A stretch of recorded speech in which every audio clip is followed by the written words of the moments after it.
E eu estou aqui nessa função para dizer a você que você é mais do que vencedor em Cristo Jesus, que nós estamos aqui para anunciar boas novas. O Evangelho da Graça de Deus é novidade de vida, amados. Sabe? É mente renovada. É aquilo que a nossa mente pensava e ela foi atualizada. O software sofreu uma alteração, uma atualização, e ela veio com novidade, sabe? Ela veio com surpresas, né? Boas, surpresas agradáveis, porque também tem aquelas desagradáveis. Nós vamos falar sobre uma delas hoje. O espinho na carne, né? Esse espinho na carne foi um grande motivo de muitas especulações. Você vê? O espinho na carne de Paulo deu o que falar. Porque todo mundo queria saber o que seria, né? Esse tal espinho na carne. Não. Aí começou, né, as teorias de que Paulo não casou, então Paulo era homossexual, porque Paulo não casou, então Paulo não teve filhos, o que era estranho, porque as pessoas começam a criar, né, suspeitas, até malignas, a respeito de um, de outro, e aí conclui-se, né, nos seus pensamentos, não, só pode ser isso. Mas quem não teve os olhos iluminados ainda continuam aí com seus pensamentos vagos, né? Mas nós que temos a mente iluminada, que sofremos a metanoia, essa transformação na nossa mente, a gente quando lê a palavra, a graça de Deus, tanto no Antigo Pacto quanto no Novo Pacto, a gente tem, glórias a Deus por isso, um entendimento perfeito. Então hoje, claro, eu vou falar do espinho na carne de Paulo, tá? Mas eu gostaria de falar do meu espinho, do teu espinho. Ou você acha que nós somos tão diferentes assim, que nós não temos um espinho? Vamos entender primeiro o que seria o espinho de Paulo, para que a gente possa mergulhar nos nossos espinhos. Combinado? Olha só, lá em 2 de Coríntios 12, 7, diz assim, e aqui Paulo vai relatar, deixa eu só falar antes, para não ficar só presa nesse pedacinho. Paulo vem falando da revelação, que ele foi arrebatado ao paraíso, e tudo que ele ouviu, e tudo que ele viu, ele começa nesse relato, né, desse arrebatamento ao qual ele foi arrebatado ao paraíso. E então, esse espinho na carne aqui, ele relata para que a gente saiba que diante desses acontecimentos, ele teve o seu espinho na carne. E olha para quê que foi o espinho na carne de Paulo. Está lá em 2 de Coríntios 12, 7. E para que não me ensoberbecesse, com a grandeza das revelações, foi-me posto um espinho na carne, mensageiro de Satanás. Entendeu? Quem era o espinho? Um mensageiro de Satanás. Para me esbofetear, a fim de que não me exalte. Por causa disso, 3 vezes pedi ao Senhor que o afastasse de mim. Então, ele me disse, a minha graça te basta, porque o poder se aperfeiçoa na fraqueza. De boa vontade, olha isso. De boa vontade, pois, mais me gloriarei nas fraquezas, para que sobre mim repouse o poder de Cristo. Pelo que sinto prazer nas fraquezas, nas injúrias, nas necessidades, nas perseguições, nas angústias, por amor de Cristo. Porque quando sou fraco, então é que sou forte. Olha isso, Paulo começou então a sentir prazer nisso tudo.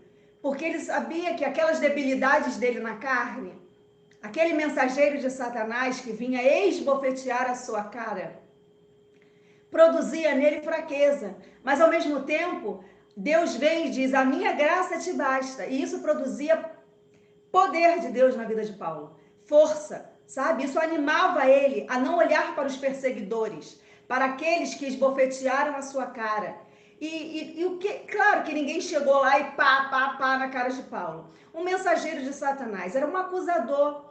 Paulo vinha, gente, pregando algo que era novo naquela época. A lei era estabelecida, o templo estava de pé, sabe? As coisas eram muito ainda rigorosas, não era como nos dias de hoje. Então, Paulo, quando chega para pregar a graça, Levanta-se sempre um mensageiro de Satanás, que é um acusador, alguém que quer expor Paulo, para dizer que ele pregava algo novo, para dizer que aquilo que ele está falando é mentira, que de onde que ele tirou isso, que ele não foi nada ao paraíso, que ele simplesmente estava louco. Não é assim? Então, esses eram os mensageiros, aquelas pessoas que iam até Paulo, que iam até onde Paulo se reunia, aonde Paulo ia anunciar o evangelho, e sempre tinha alguém ali para acusar, para falar, mentiroso, sai daí, que Jesus, que nada, Paulo, nós estamos aí há tantos anos, e agora você vem aí com esse papinho? E não falam isso para nós até hoje? Quando a gente vem e vem falar do evangelho, que agora já são pelos feitos, não são mais pelos nossos, que não são mais pelos nossos esforços, que sim pelos feitos de Jesus, quantos mensageiros de Satanás não se levantam?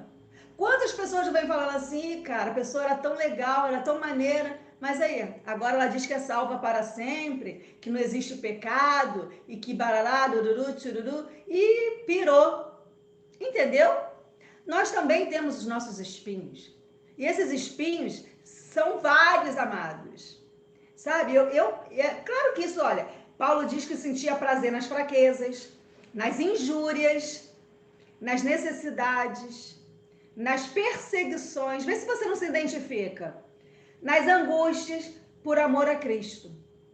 Porque quando ele era fraco, então ele sentia a força do poder de Deus nele, dizendo, vai lá, Paulo, eis que eu estou contigo todos os dias, vai lá, Paulo, tu não estás só, eu que te enviei, eu que te abençoei, eu que te levantei com essa palavra. E Paulo não se acovardou.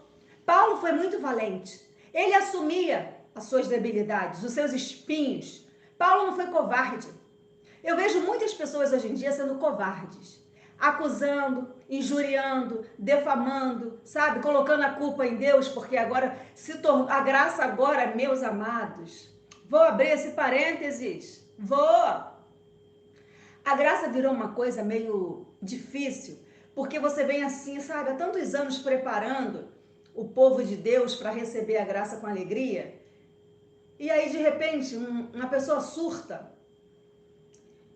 pega aqui um versículo da Bíblia e faz disso uma lei, uma doutrina, joga no colo das pessoas e acha que as suas teses é que são verdadeiras e que todas as outras são mentirosas. E eu estou falando de graça, tá? Não estou falando de quem prega a lei, de quem vive na lei, de quem está debaixo da maldição da lei. Não. Estou falando daqueles que disseram que são pregadores do evangelho, que disseram que foram levantados por Deus, que disseram que tem um chamado sobre a sua vida. Só que o chamado que eu tenho observado é se isentar de culpa, porque Paulo não fez isso. Dizer que tudo está preparado.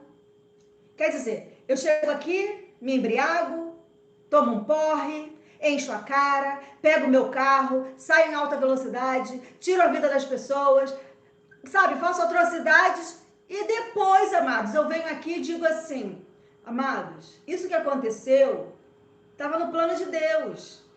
Deus é que fez eu me embriagar. Ele fez eu ficar bêbada, pegar o meu carro, andar 200 por hora e matar 10 pessoas. Cara, para uma mente saudável, para uma mente em Cristo, entra uma coisa dessa? Cara, Cristo é soberano, Ele é único, Ele é onipotente, ele é o cara, sabe? Eu sou fã de Cristo Jesus, mas eu não posso atribuir os meus erros, as minhas debilidades, o meu espinho na carne, tá? E eu não posso dizer para Cristo assim, a culpa é sua, porque o Senhor sabia que eu ia beber. Por que você deixou eu beber? Hein, Deus? Por que você deixou eu beber se você sabia que eu ia pegar o carro, ia sair a 200 por hora e que eu ia matar 3 pessoas? Cara, isso é coisa de gente surtada. Isso é coisa de pessoas que ainda não entenderam que a obra de Cristo foi totalmente no nosso espírito. E por isso é que nós temos essa garantia de perfeição. Porque foi Ele que fez. Você está vendo se dependesse de nós, queridos? Vou falar, estaríamos todos lascados. Nós não temos condições de nos aperfeiçoar. Nós não temos condições de nos tornar limpos. Toda a obra de Cristo foi perfeita no nosso espírito. Agora, quanto à bebedeira, quanto a você pegar um carro em alta velocidade, cometer um crime ou sofrer um grande acidente, para de ser menino. Para de culpar Deus. Admite que esse é o teu espinho, que você tem uma tendência à bebedice, sabe? Que você tem uma tendência ao álcool e que você não consegue controlar a tua carne. E que aí sim, você é covarde, porque além de beber, de não ter domínio próprio, de não ter um controle sobre a sua natureza humana, você acha bonito dizer que aquilo ali estava nos planos de Deus. Que foi Deus que planejou aquilo ali para a tua vida. Cara, vamos assumir, sabe, as nossas debilidades e vamos aprender a conviver com elas, refreando-as. Assume o teu BO, cara. Sabe, eu sou fraco, sim. Eu sou forte em Cristo. Quando eu me sinto fraco, quando alguém vem me acusar, eu me enfraqueço, eu sou injuriado, eu sofro perseguições, angústias. Mas eu sou forte no meu espírito. Meu espírito aqui, ó, é um com Cristo. Mas na minha carne, eu não tenho perfeição, então eu tenho que dominá-la. Aí as pessoas agora erram o alvo, saem da pista totalmente, não vão nem pro acostamento, amados. Eles já entram de buraco adentro. Mete o pé na jaca e agora pronto, ficou bonito. Acha lindo falar que estava no plano de Deus o meu erro, os meus delitos, as coisas erradas que eu faço, sabe? E eu falei, nossa, então Deus é conivente com homicídio, com estupro, com assalto, sabe? Com sequestro. Deus agora, ele virou cúmplice do erro. Na boca dessas pessoas que se dizem estar em graça, porque eu não acho que estão. Aliás, eu tenho certeza. Eles podem estar em tudo, menos em graça. Porque graça é amor, é misericórdia, sabe? Graça é olhar para o meu próximo como a mim mesmo. Eu não acho bonito, eu não acho plausível, eu não admiro, eu não curto, eu não compartilho, eu não dou like, não adianta. Eu não, cara, em algumas coisas eu sou muito radical. Eu sou porque tem que ser. Sabe, e a gente muitas das vezes, amados, eu não quero falar, eu quero me isentar, eu não quero, mas esse poder de Deus que habita em nós nos faz, sabe, falar que não é legal, que não estamos de acordo, que não faz parte do Evangelho. Nós estamos aqui como defensores do Evangelho de Cristo. É embaixatriz, é embaixador, é alguém que está representando a Cristo. Então nós não podemos muitas das vezes falar, não, eu não tenho nada com isso. Ah, eu não vou falar. Não, nós temos que denunciar. Nós temos que falar, nós temos que dizer que não estamos de acordo com aquelas pessoas que estão usando a palavra de Deus para colocar agora culpa dos seus erros. Usam Deus como bode expiatório para os seus defeitos. Ué, mas Deus não sabe que eu ia fazer isso? Deus não sabe? Será? Será que a tua carne não está tão ativada, amado? Que você tem necessidades? Você não percebe esse espinho aqui que Paulo percebeu? Você ainda não percebeu que você tem um espinho? E que você precisa dominar esse espinho? E que ele está ali para que você saiba que a tua dependência está totalmente em Deus e não na tua carne, e não aos teus olhos, e não ao teu conhecimento humano? Esse espinho, querido, ele está ali para, sabe? Quando você começa a sair da pista, quando você começa a vir na contramão, o espinho está ali para te sinalizar. Ele está ali para te disciplinar. Só que muitas pessoas agora não aceitam mais isso. E acharam que podem tudo, porque Deus planejou. Então Deus planejou tudo de ruim, sabe? Deus está aí, ó, de braço dado com o erro, com o pecado da carne. E Deus agora é oba-oba. Deus agora é o cara de pau, entendeu? Tudo que ele falou e todo o caráter de Deus agora está sendo colocado em xeque por uma pessoa que se levanta dizendo, sabe? Olha, cara, se eu fiz, foi porque Deus permitiu. Sabe? Se eu trair, Deus não sabia? Ele que deixou. Talvez minha mulher merecesse. Ou meu marido merecesse. Cara, assume o teu BO. Fala que na carne não há perfeição e que você perdeu o alvo. Mas daí transferir culpa, cinzentar e colocar Deus na fogueira? E detalhe, tá? Tem muita gente que ainda fala, é verdade, Deus é soberano. Se Deus não quisesse, ele não teria feito. Toma vergonha na cara, rapaz. Sabe? Tá feio. Tá feio colocar a culpa em Deus pelo erro dos outros. Quer dizer, olha, eu gostei de um exemplo com meu irmão Hudson Sampaio. Olha, Hudson, Jaque, Cedenir, essa família linda, receba o meu abraço aí, viu? O Hudson me deu um exemplo muito bom e eu vou usar aqui. Vou usar que eu sou dessas. Quer dizer, eu coloquei o feijão no fogo. Eu sei que um feijão ele cozinha de 30 a 40 minutos, se for daquele meio... Simplesmente, eu esqueço do feijão, eu vou falar da vida dos outros, eu chamo a vizinha ali pra gente bater um papo, sabe? E aí eu vou falar um monte de coisa com a vizinha, daqui a pouco o feijão queimou. Só sinto aquele cheiro de feijão queimado. E aí eu vou falar, caraca, hein, Deus? Por que você permitiu que o meu feijão queimasse? Pô, você sabia que eu só tinha esse quilo de feijão? Por que você permitiu isso, Deus? É justo isso, Deus? Eu queimar o meu feijão? Aí, bonito, né? Eu fui relapsa, eu não vigiei o tempo, o feijão ficou lá no fogo, queimou, torrou. E aí, quando meu marido chegar para almoçar, a Linda vai dizer assim, olha, eu coloquei o feijão no fogo, Deus não me lembrou. Ele permitiu que eu esquecesse do feijão no fogo e torrou. Não vai ter não, tá? Não vai ter feijão pro almoço porque Deus quis que eu queimasse o feijão. É sério isso? Gente, daqui a pouco vai virar um conto. A graça de Deus vai virar piada, sabe? Vai virar história em quadrinho. Porque as pessoas estão enlouquecendo. Porque as pessoas estão perdendo a direção. As pessoas estão muito loucas. Sabe? Eu tô ficando assim já, nervosa com essas situações. A pessoa só quer atacar, só quer injuriar. Tá igual aqui Paulo, sabe? Paulo tinha esse espinho e nós temos, amados. Nós que fomos chamados para pregar o evangelho com verdade, sem blá blá blá, sem mimimi, sem conversa fiada. As pessoas estão vindo aí, porque é assim.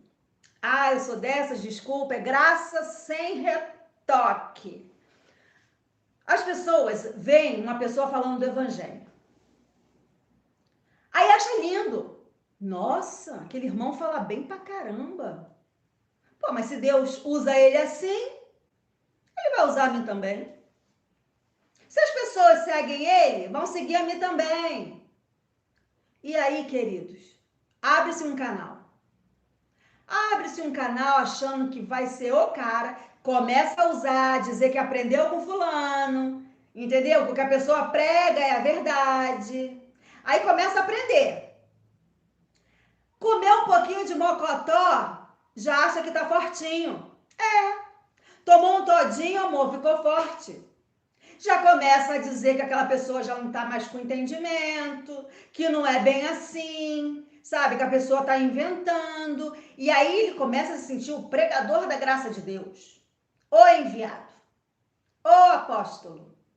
Começa logo a puxar o tapete do irmão, a falar mal do irmão. Aí começa a citar o nome do irmão no seu canal, que é para poder o canal, ó. Porque sabe que se botar o nome do irmão, o canal vai dar um up. Começa-se então a usar o nome do irmão. Isso é feio, sabia? Porque as pessoas vão lá assim. Porque a pessoa tem um nome a zelar, porque a pessoa tem uma conduta cristã, as pessoas vão lá ver o que você está falando. Mas quando começar a ver que você está falando um monte de asneira, sabe? Que você viajou na maionese, as pessoas não vão mais lá, cara. Isso é feio. Para de falar do teu irmão, da tua irmã. Para de perseguição. Prega o evangelho com dignidade. Sabe? Com verdade. Assume o teu espinho na carne, que tu é invejoso. Entendeu? Assume o teu BO e fala assim, amados, estou arrependido. Isso não é feio não, cara. Eu não vou falar mais do meu irmão não, cara. Eu amo meu irmão em Cristo. Sabe? Eu acho que se eu me unir, a graça de Deus, ela vai se espalhar mais e mais nesse mundo. E eu quero ser cooperador de Cristo. Eu quero que o evangelho de Deus chegue a todas as famílias do Brasil e do mundo. E se eu ficar aqui, sabe? Porque fulano, porque isso, porque aquilo, não sei o que, não concordo, vou refutar, vou cancelar, vou dizer, é muito blá blá blá. Sabe? Não dá mais, amado, a gente não tá mais nesse tempo. Cara, assume o teu espinho. Tive inveja, fui fofoqueiro. Que ainda tem os fofoqueiros da graça. Você sabia que ainda tem os latoeiros? Alexandre, os latoeiros. Os Alexandres latoeiros. Lembra de Alexandre Latoeiro? Meu amor, entrou no caminho de Paulo. Paulo falou o quê, Alexandre? Peraí que eu vou cuidar de você. Paulo é desses. E nós também somos. Não tem Alexandre Latoeiro certo, meu amor. Se levantou, é para cair. Porque nós não vamos nos isentar, sabe? Chega de ficar sendo boazinha e as pessoas só tacando pedra. Peraí, cara, acorda para a vida. Sabe? É tempo de despertar, não é tempo de você se apresentar como o melhor, não. Todos nós somos o que somos pela graça de Deus. Você viu que Paulo diz? Que quando ele pede a Deus para tirar o espinho dele, ele vê Cristo dizendo, Paulo, hello, a minha graça te basta. E parece que a graça de Deus não está bastando para muitas pessoas. Sabe, a graça de Deus não basta. Eles têm que entrar no caminho dos outros. Mas não é para se unir, não. Não é para anunciar evangelho, não. É para brigar. É para trazer injúria, divisão, confusão na mente dos outros. É isso que as pessoas estão fazendo. Trazendo confusão. E dizendo que isso é evangelho. Cara, Deus não compactua, sabe? Com divisão, com linchamento na internet, com exposição do outro. Deus não compactua com erro. Se você errou, a culpa é sua. Se você mentiu, se você falou do irmão, se você injuriou, sabe? Se você caluniou, a culpa é sua. Não transfira a sua culpa para Deus. Deus, ele é justo, verdadeiro, fiel, santo. E nada que você fizer vai macular isso, vai sujar Deus, porque você que é sujo. A humanidade é que tem debilidades na sua carne. Deus não tem culpa de você ser carnudo, carnuda. Você é que tem que aprender a lidar com isso. Refrear, dominar, guiar, sabe? Bota uma rédea quando a sua carne tem, igual o cachorro quando faz força para ir à frente, que você tem um domínio dele. Começa a fazer isso, queridinho. Porque essas coisas são feias, não é de Deus. Não provém de Deus. E não tenta colocar na conta de Deus, porque nós não vamos deixar, não. Eu defendo Deus. Eu sou cristã genuína do Evangelho da Graça de Deus. E eu estou aqui para anunciar isso. O Evangelho é bom, é novo caminho, é um caminho vivo, de alegria, de paz, de gozo. Isso é graça de Deus. Amém? A terça-feira começou agitada. A terça-feira hoje está com tudo, está bombando. E é assim que nós somos. Nós estamos bombando com o Evangelho da Graça de Deus. Não é assim? Muito obrigada, minha família da Graça. Muito obrigada, família Graça Sem Retoques, por me suportar em mais um dia. Gente,